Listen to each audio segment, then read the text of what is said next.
Kui sa soovid enda e-kirju hästi mugavalt ja kiiresti hallata, siis jäta iPadiga kaasa tulnud meiliklient sinna paika ja installeeri endale rakendus nimega Mailbox. Mailbox näeb esmapilgul välja nagu täiesti tavaline meiliklient. Siin vasakul pool on kõik meilid reas ja paremal pool kuvatakse siis meili sisu. Vaadake, kui kiire on siin see meilide haldamine. Kui ma tõmban näpuga paremale poole ja roheline värv ja linnukene näitab, et meil arhiveeritakse.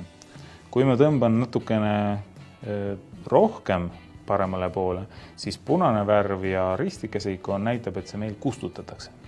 Nüüd järgmine meil on selline, mida ma ei taha ei arhiveerida ega kustutada. Ma tean, et sellega tuleb mul tegeleda homme hommikul. Aga siin on selline võimalus, et näpuga vasakule poole tõmmates näitab kollane värv ja kellaikoon, et ma saan sellele lisada meeldetuletuse.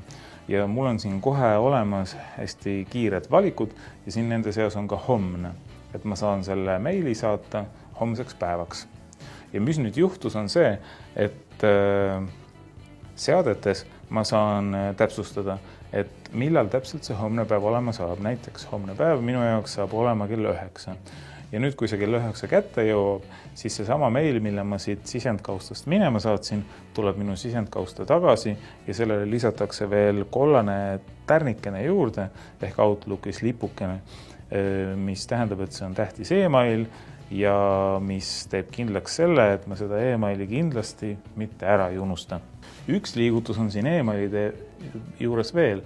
Nimelt, kui ma siin järgmisel e-mailil tõmban pisut pikemalt vasakule poole, siis ilmub selline pruunikas värv ja ma saan selle meili saata mingisugusesse sisendkausta.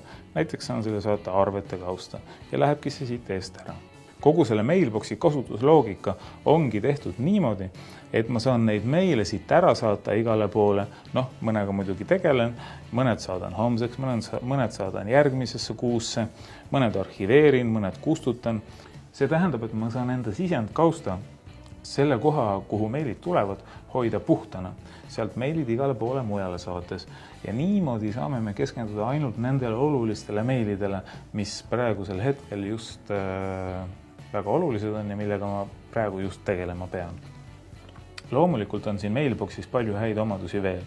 Näiteks kas või see selge ja lihtne kasutajaliides või siis võimalus, kui sa oled mingisugused meilid saatnud listidesse või saatnud näiteks, et sa tegeled nendega hiljem, siis on nendes teistes kaustades kõigis ka võimalik kasutada neid samu näpuga ühele või teisele poole tõmbamise toiminguid. Ja üks oluline asi veel, et Mailbox rakendus teeb võimalikuks lisada meilidele dokumente Dropbox kaustast. Ja üks hea asi on Mailboxi juures muidugi veel see, et see on App Store'is saadaval täiesti tasuta.